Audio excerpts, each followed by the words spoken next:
Homicide 1905. The case of 50-year-old George William Butler. George Butler was convicted of the murder of his paramour, 47-year-old Mary Allen, and sentenced to death. He stabbed her to death on the 24th of September 1905 at 28 Union Street, Marylebone. They had lived together for the previous 4 years and had frequently quarrelled. He pulled her out of bed, knocked her down, and stabbed her 4 times with one of his shoemaker's knives. She was taken to the Middlesex Hospital where she later died. 2 weeks earlier, George Butler had had his jaw broken by one of Mary Allen's sons, and George Butler had threatened that he would do for one of them before long.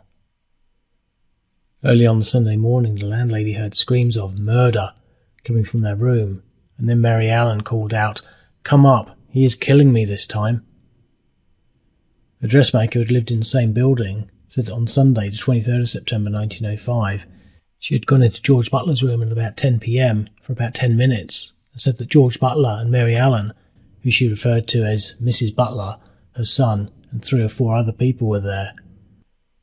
She said that she went back to her room where she had some friends of her own, and that around midnight Mrs. Butler came up and asked her not to make so much noise, as Mr. Butler was fidgety.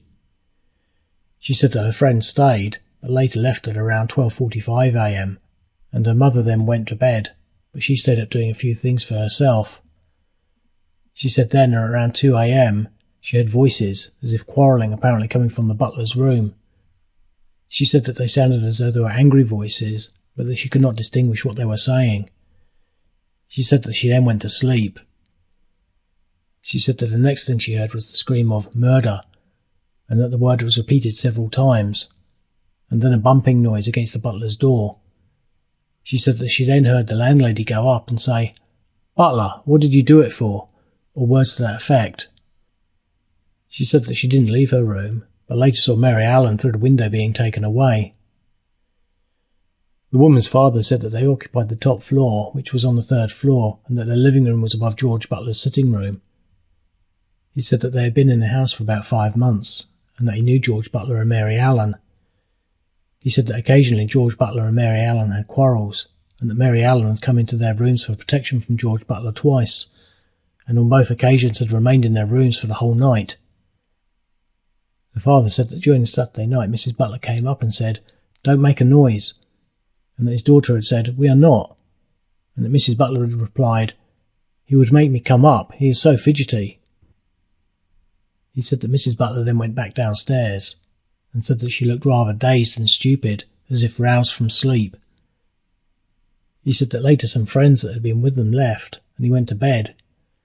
He said that later he was woken up by his daughter, who told him that the Butlers were having a row, and the next he heard the landlady come up, and then heard Mrs. Butler say, "He has stabbed me. I am in a pool of blood. Take me to the hospital." He said that he didn't leave his room, but went to the window and saw Mrs. Butler being taken away. The landlady said that between 3 a.m. and 4 a.m, she and her husband were in bed on the ground floor on the 24th of September when she was woken up by some shouting.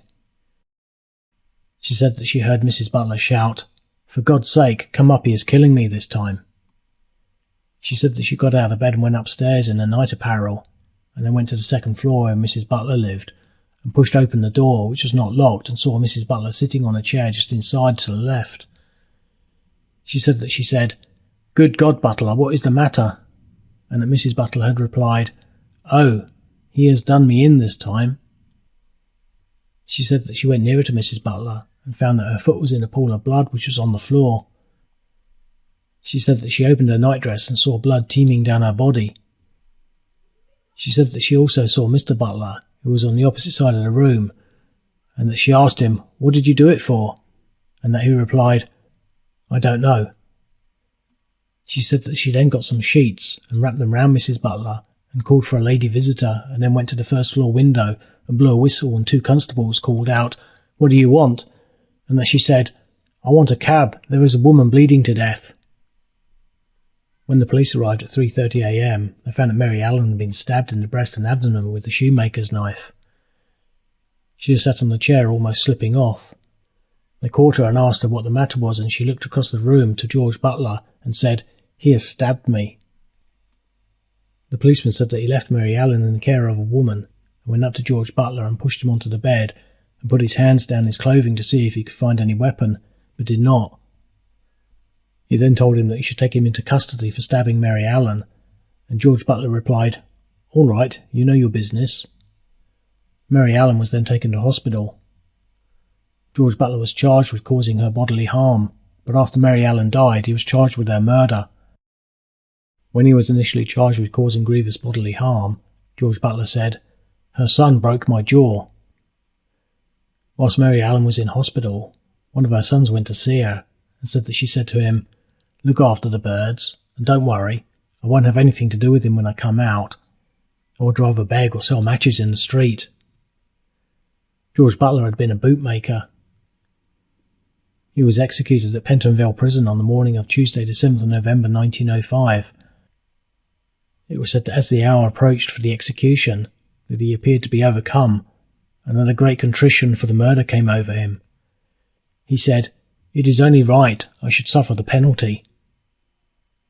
He was said to have then remained in earnest prayer until shortly before the final expiation. His executioner was Pierpont. Union Street was later renamed Daventry Street.